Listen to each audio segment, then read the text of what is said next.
बैठक प्रदेश महिला अध्यक्ष पहुंची, केंद्र और राज्य सरकार पर जमकर साधा निशाना।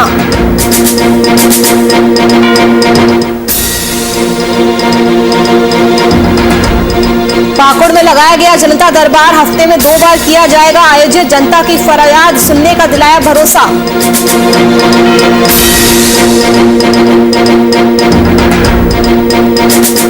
मधेपुरा में युवक की हत्या, ग्रामीणों ने निकाला कैंडल मार्च, प्रशासन और सरकार के खिलाफ की नारेबाजी।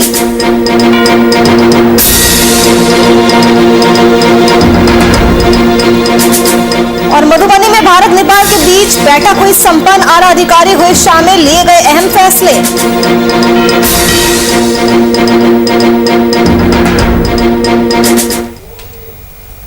नमस्कार, स्वागत है आपका बिहार झारखंड के बुलेटिन में। मैं हूं आपके साथ नुपुर सक्सेना।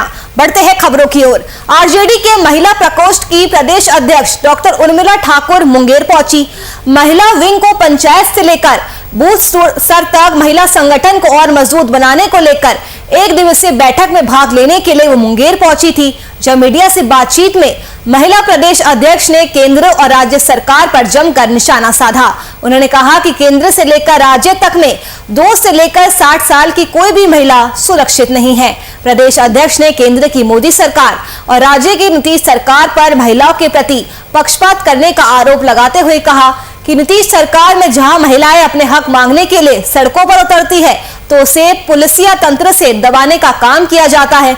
उन पर नीतीश सरकार के द्वारा लाठी चलवाई जाती है। केंद्र सरकार में मोदी जी की नाक के नीचे निर्भया कांड हो जाता है। केंद्र से लेकर राज्य तक में 2 से लेकर 60 साल की कोई भी महिला सुरक्षित महसूस नहीं करती है। ऐसे में आरजेडी महिला विंग की जिम्मेदारी बढ़ जाती है कि वह महिलाओं को और ज्यादा मजबूत बनाने में अपनी अहम भूमिका अदा करे।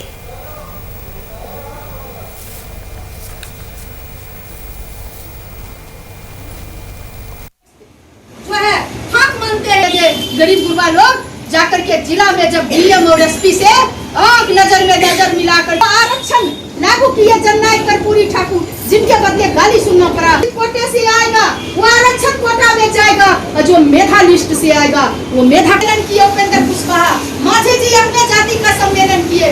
कभी आपने देखा कि गरीब गुरबा से लोगों से लेकर के सारे लोगों का भारती जी है, ये बबीता भारती जी जो संगठन अपना बनाई है, उस संगठन को धारदार और बनाने के लिए मजबूती से हमारी महिला संगठन बूथ स्तर तक पहुँचे और बूथ स्तर तक अपनी ताकत को मजबूत करे।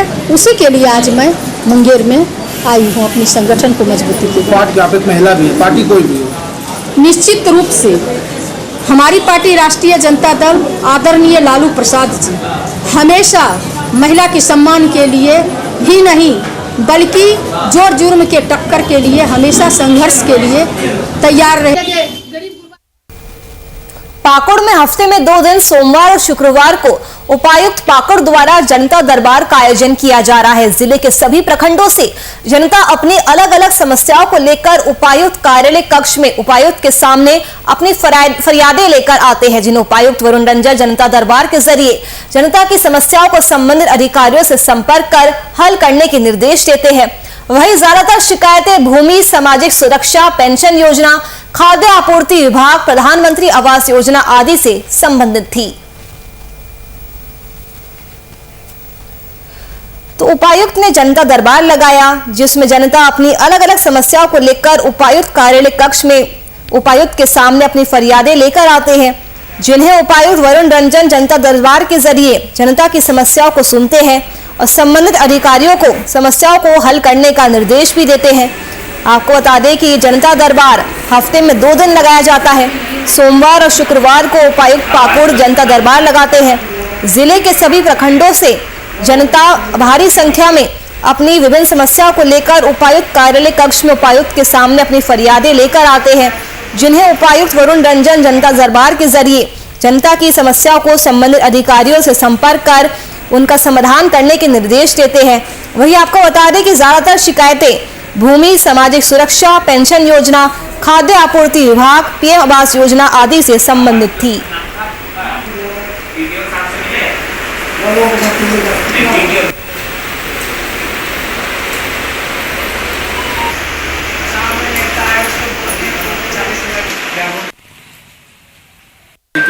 समस्याएं लोग लेकर के आते हैं।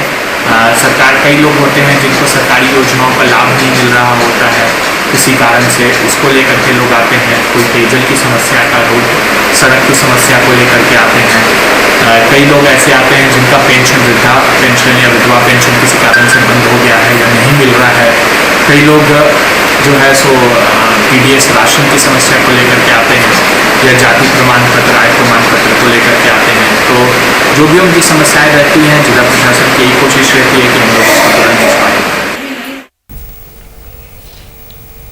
सोमवार देर शाम को नेपाल के जनकपुर में दोनों देशों के अधिकारियों की संयुक्त बैठक हुई। इस मीटिंग में पंचायत चुनाव के साथ साथ भारत की ओर से दरभंगा प्रमंडल के कमिश्नर डॉक्टर मनीष कुमार के नेतृत्व में मधुबनी जिले के DM अमित कुमार और SP सत्य प्रकाश समेत तमाम आला अधिकारी शामिल हुए।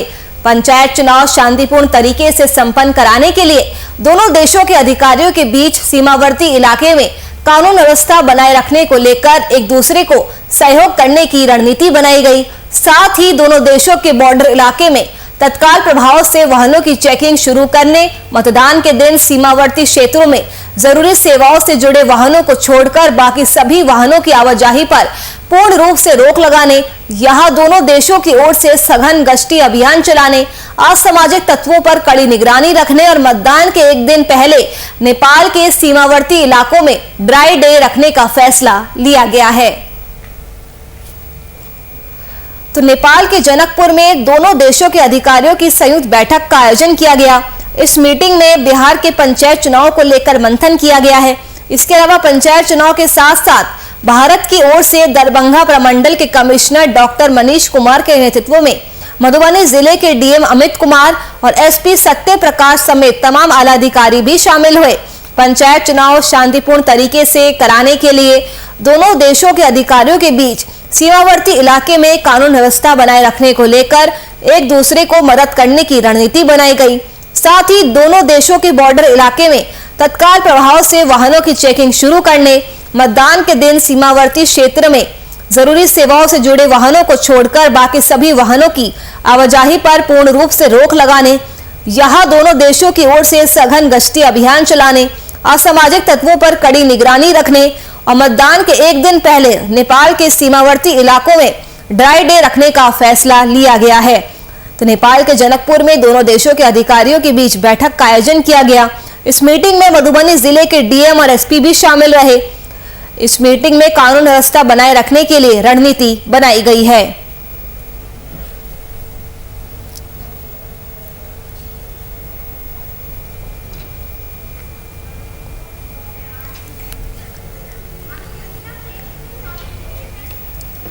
तो सोमवार देर शाम को नेपाल के जनकपुर में दोनों देशों के अधिकारियों की संयुक्त बैठक हुई। इस मीटिंग में आपको बताते चले कि पंचायत चुनाव के साथ साथ भारत की ओर से दरभंगा प्रमंडल के कमिश्नर डॉक्टर मनीष कुमार के नेतृत्व में मधुबनी जिले के DM अमित कुमार और SP सत्य प्रकाश समेत तमाम आला अधिकारी शामिल हुए।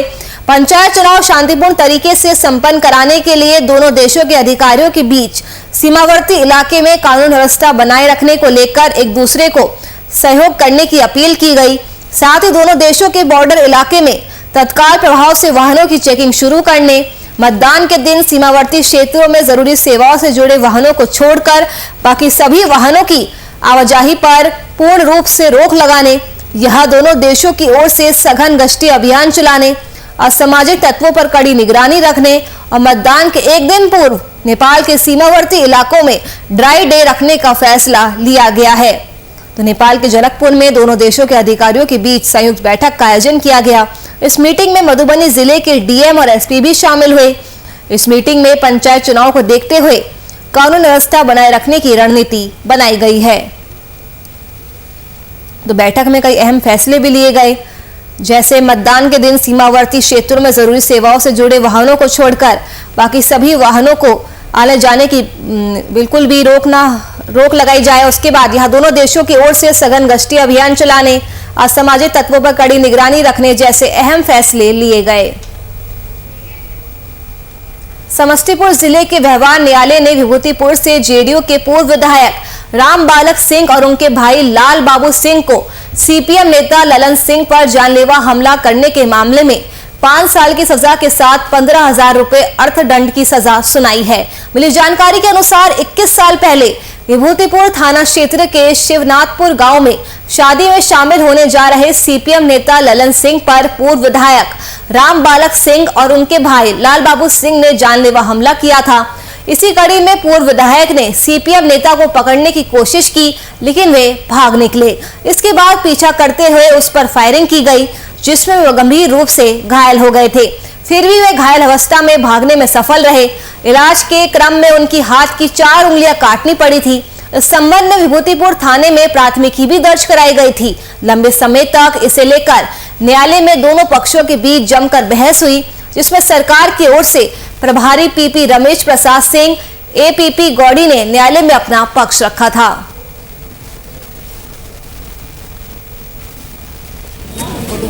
तो जेडीयू के पूर्व विधायक और उनके भाई को सजा मिली है।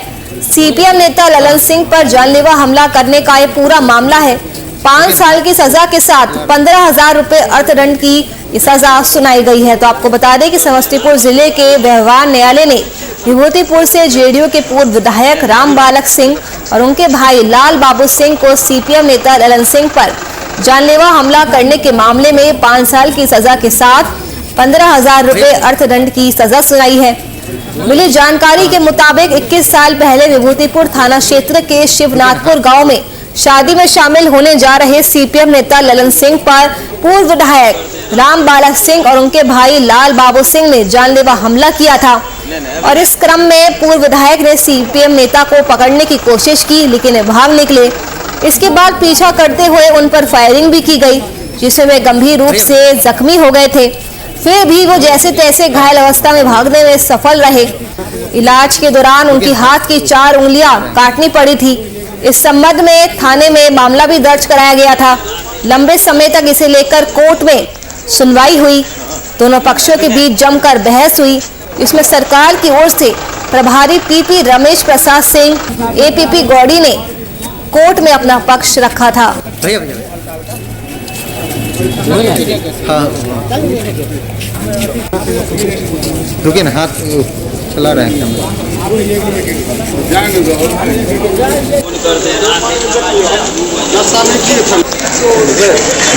नहीं अभी नहीं, पूरे दफ्तर करेंगे।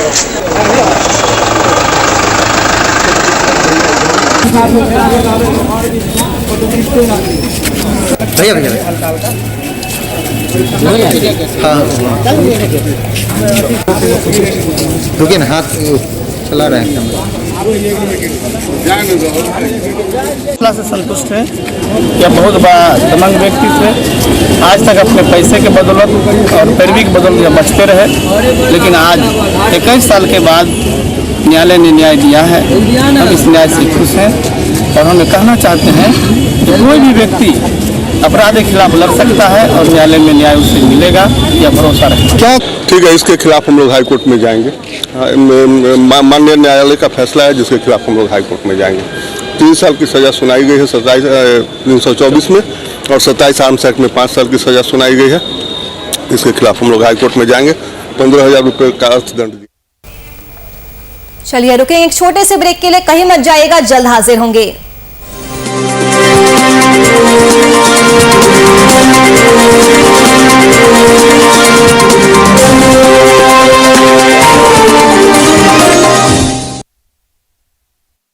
जनता किसके साथ?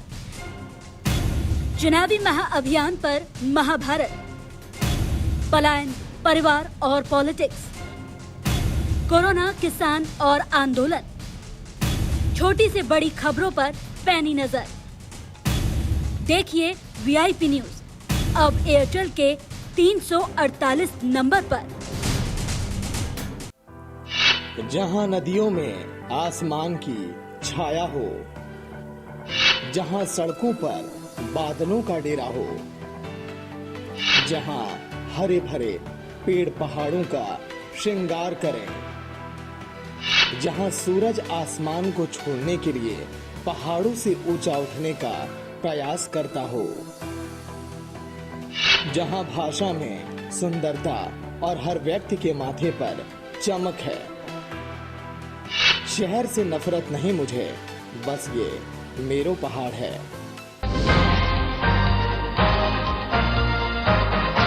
हर खबर में राष्ट्रवाद की लहर, सच्चाई और भरोसा हमारा हथियार, पहचान पुरानी, अंदाज तूफानी, नए कलेवर और नए तेवर में।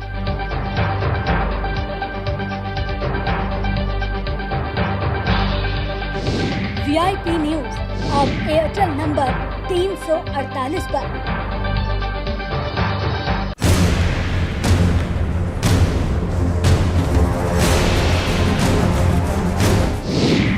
वीआईपी पर खबरें बड़ी और खास होगी।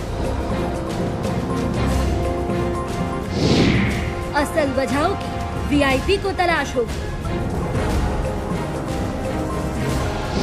खुलेंगी पड़ते जहन में बैठे हर सवाल की। हर एक छोटे से बड़े मुद्दे पर बात होगी।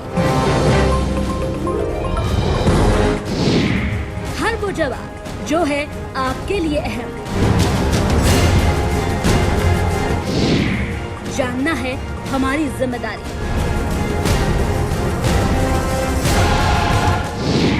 देखिए वीआईपी न्यूज अब एयरटेल नंबर 348 पर, साथ ही YouTube MX प्लेयर पर भी।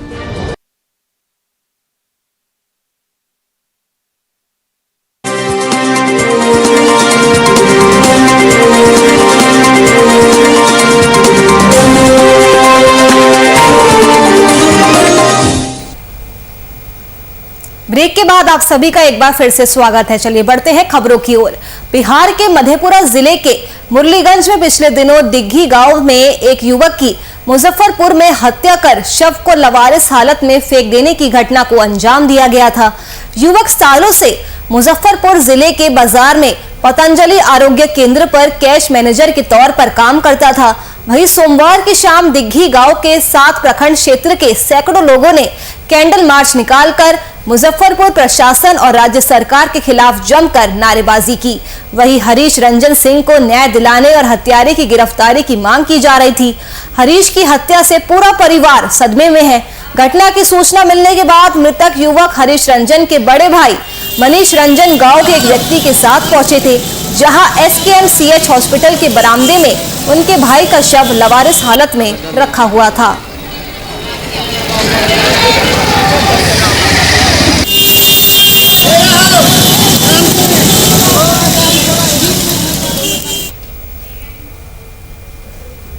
अररिया फारबिसगंज के गिबहा में एक विवाहित प्रेमी युगल को ग्रामीणों ने अवैध संबंध बनाते हुए रंगे हाथों पकड़ लिया और पैरों में जंजीर से जकड़कर पंचायती कर तालिबानी फरमान के तहत 21-21 हजार रुपए की सजा सुना दी। पंचायती के दौरान सूचना पर मौके पर पुलिस भी पहुंची, लेकिन पुलिस महज मूक दर्शक ही बनी रही।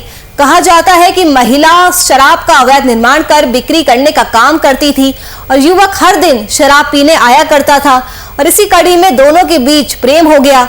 इसी मामले में 6 लोगों को पुलिस ने गिरफ्तार कर लिया है।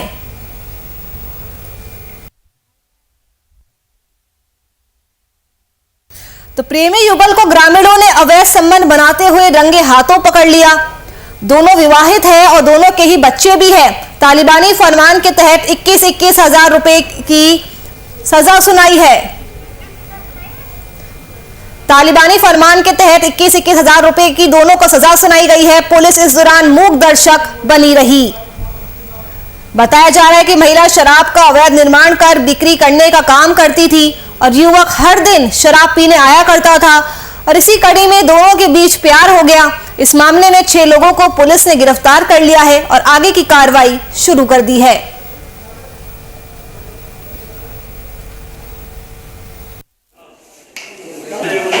ये प्रेम प्रसंग का मैटर था, जिसमें से जो महिला है उसके पति और ये दोनों कारोबार बाहर में रख के करते थे लेबर का, और उसी में इन लोगों के बीच अंतरंगता बढ़ी और इसके पति बाहर गए हुए थे और इनका मित्र जो है वो आया हुआ था।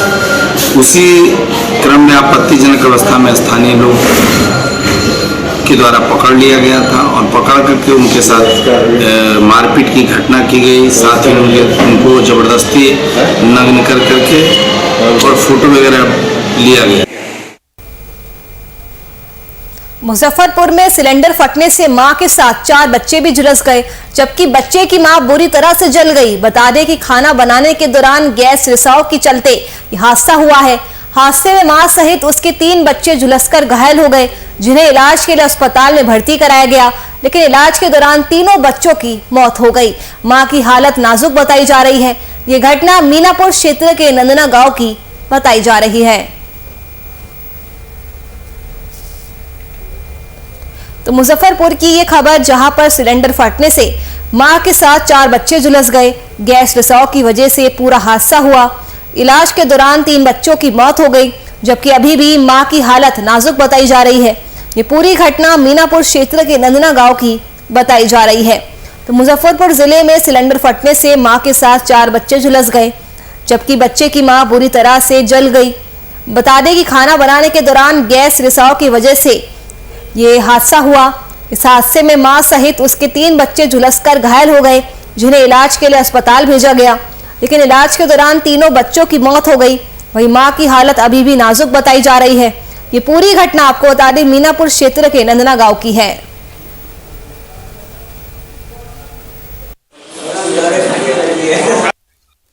गैस सिलेंडर से मैंने उसको पाइप लीक करके मैंने आग लग गया, दूध गर्म करने के लगे। अब हम लोग तो मैंने वहां पर नहीं थे, हम लोग चौक पर चले आए हुए थे। हल्ला सुने हैं तो दौड़ करके गए हैं, तो ले गए हैं तो ले लोग कहानी इसका साफ साफ। हम लोग गए हैं तो आग को मुझा करके हम लोग आए लेकर के यहाँ हॉस्पिटल। क्या घर में खाना बन रहा? नहीं, दूध गर्म हो रहा था।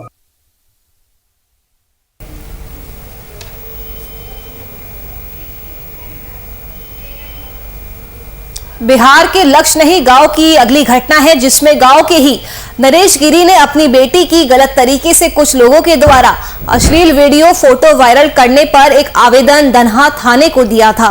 इसके दौरान धनहा अंचल निरीक्षक शशि शेखर चौहान जांच के लिए पीड़ित परिवार के घर पर पहुंचे। वहीं कुछ व्यक्तियों ने सैकड़ों लोगों के बीच दबंगई करते हुए शोर मचाना भी शुरू कर दिया। ये बातें पीड़ित नरेश गिरी ने जानकारी दी। साथ ही पीड़ित लड़की के मां ने रोते बिलखते हुए अपनी बेटी को बदनाम करने के लिए साजिशकर्ता के सामने उसे लाकर सच्चाई को समाज के सामने पर्दाफाश करने की प्रशासन से गुहार लगाई है।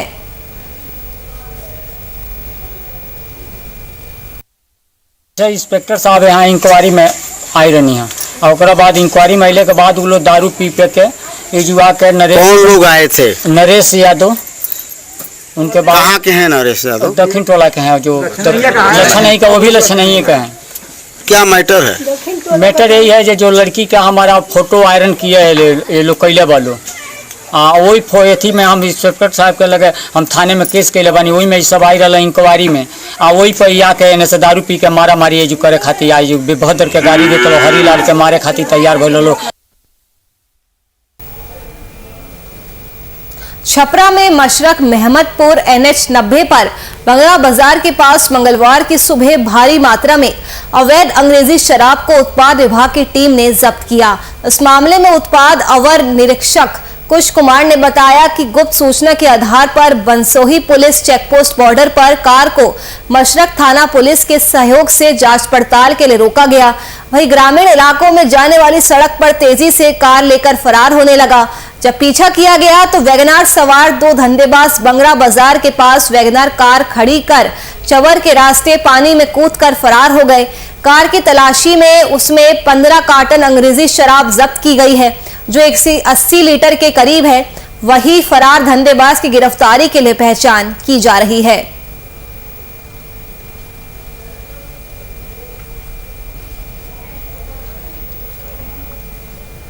वहीं अगली खबर नालंदा से सामने आ रही है, जहां पर पानी गिराने को लेकर हुए मामूली विवाद में 2 पक्षों के बीच जमकर लाठी डंडे चले, जिसमें आधा दर्जन लोग घायल हो गए। वहीं सूचना पाकर पहुंची पुलिस ने दोनों पक्षों के लोगों को समझा बुझाकर झगड़े को शांत करवाया। वहीं घायलों को इलाज के लिए सदर अस्पताल में भर्ती कराया गया है, जहां एक की हालत नाजुक बनी हुई है। ये पूरी घटना सलेमपुर गांव की बताई जा रही है।